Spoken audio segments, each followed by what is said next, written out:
Assalamualaikum warahmatullahi wabarakatuh. Puji syukur atas kehadirat Allah Subhanahu wa Ta'ala, karena atas berkat-Nya kita masih bisa berkumpul di tempat yang mubarak ini. Perkenalkan, nama saya Nur Artanti Abedia dengan NIM 2023037. Berdirinya di sini, saya akan memaparkan materi saya yang berjudul menjelaskan konsep dan penerapan good corporate governance, juga menjamin keberlangsungan bisnis.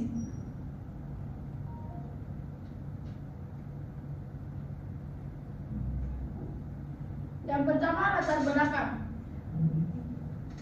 GCG adalah salah satu upaya perusahaan untuk meningkatkan kualitas perusahaan. Good corporate governance adalah sistem yang digunakan untuk mengendalikan dan mengatur perusahaan.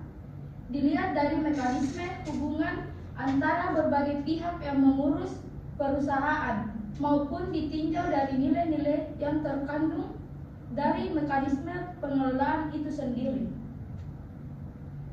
Selanjutnya, rumusan masalah. Yang pertama, apa yang dimaksud pengertian GCG? Kedua, apa manfaat penerapan GCG? Ketiga, apa-apa saja prinsip GCG? Dan yang terakhir, bagaimana kendala-kendala implementasi GCG? Selanjutnya yaitu tujuan. Yang pertama, untuk mengetahui pengertian good corporate governance. Kedua, untuk mengetahui manfaatnya. Ketiga, untuk mengetahui prinsip-prinsipnya. Dan yang terakhir itu untuk mengetahui kendala-kendala implementasinya. Pembahasan pertama, pengertian GCG. Parkinson dalam Solomon et al. 2002 menyatakan bahwa GCG adalah proses supervisi dan pengendalian yang dimaksud untuk meyakinkan bahwa manajemen perusahaan bertindak sejalan dengan kepentingan perusahaan. Para pemegang saham lebih lanjut mengumumkan bahwa corporate governance adalah seperangkat peraturan yang mengatur hubungan, dengan kata lain sebagai sistem yang mengendalikan perusahaan antara pemegang saham, pengurus perusahaan, pihak kreditur, pemerintah, karyawan, serta pemegang kepentingan internal dan eksternal lainnya. Kedua itu ada manfaat penerapan GCG. Yang pertama, dengan penerapan good corporate governance, perusahaan dapat menominalkan agency cost, yaitu biaya yang timbul sebagai akibat dari pendelegasian kewenangan kepada manajemen, termasuk biaya penggunaan sumber daya perusahaan oleh manajemen untuk kepentingan pribadi maupun dalam rangka pengawasan terhadap perilaku manajemen itu sendiri. Kedua, perusahaan dapat meminimalkan cost of capital, yaitu biaya modal yang harus ditanggung bila perusahaan mengajukan pinjaman kepada kreditur.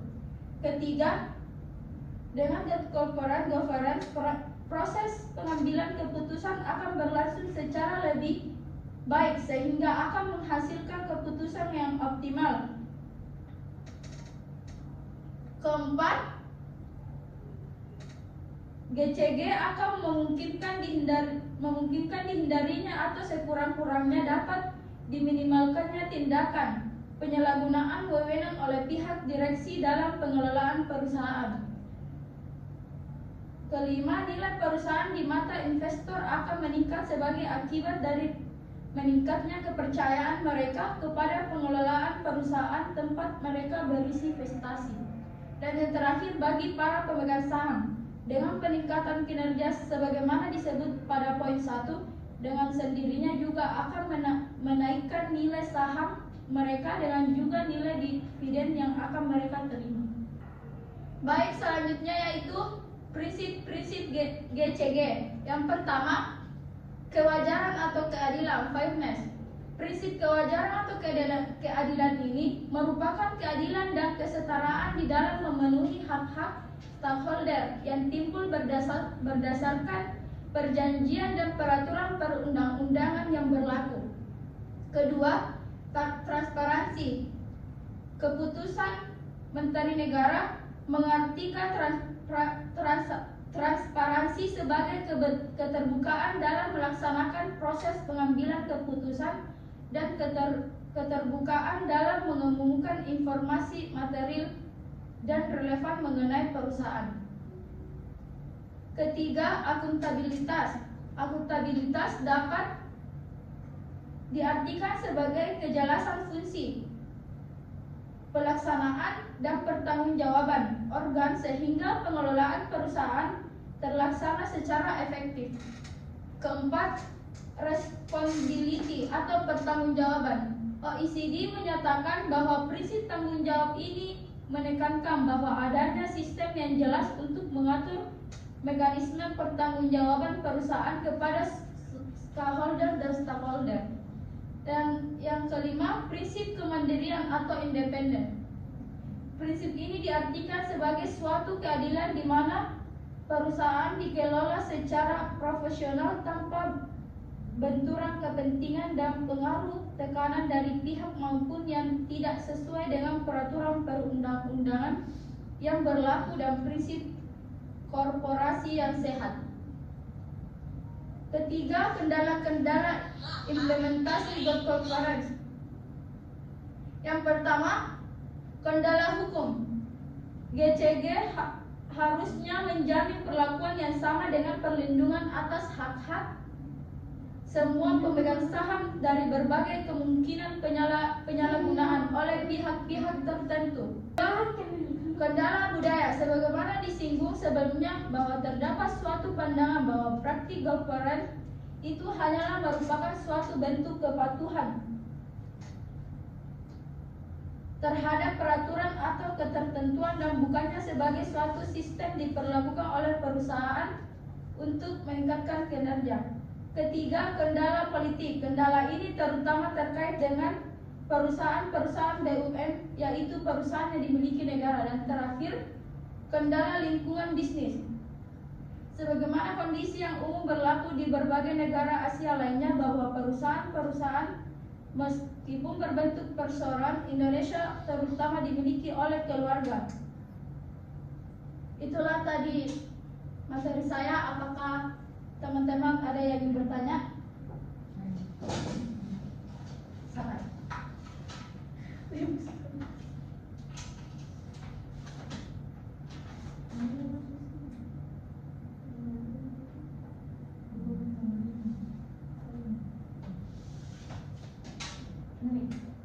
Silahkan. Baik, saya atas nama Najila dengan 2023 ingin bertanya pada Bunda. Pertanyaannya itu, bagaimana penerapan GCG mencegah konflik kepentingan dan meningkatkan kepercayaan? Kenapa? GCG mencegah konflik kepentingan dan meningkatkan kepercayaan.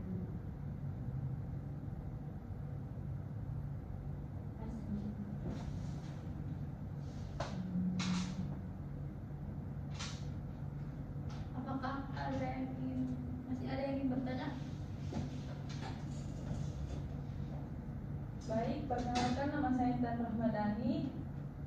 Langsung saja pertanyaan saya yaitu apa yang terjadi jika perusahaan mengabaikan GCG? Mengabaikan. Ya.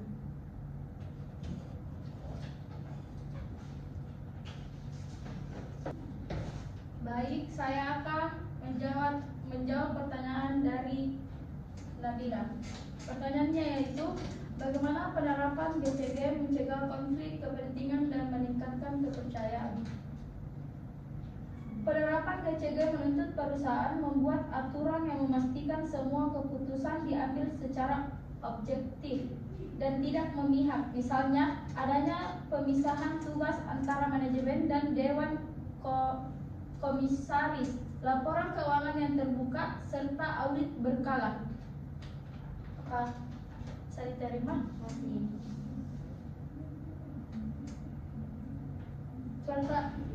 Selanjutnya pertanyaan dari Rahma. Apa yang terjadi jika perusahaan mengabaikan GCG? Perusahaan mengabaikan GCG rentan terkena masalah besar seperti korupsi internal, manipulasi laporan, konflik kepentingan, dan turunnya kepercayaan publik. Investor bisa menarik modal, pelanggan meningkatkan perusahaan dan reputasi hancur. Apakah? Ya, bisa.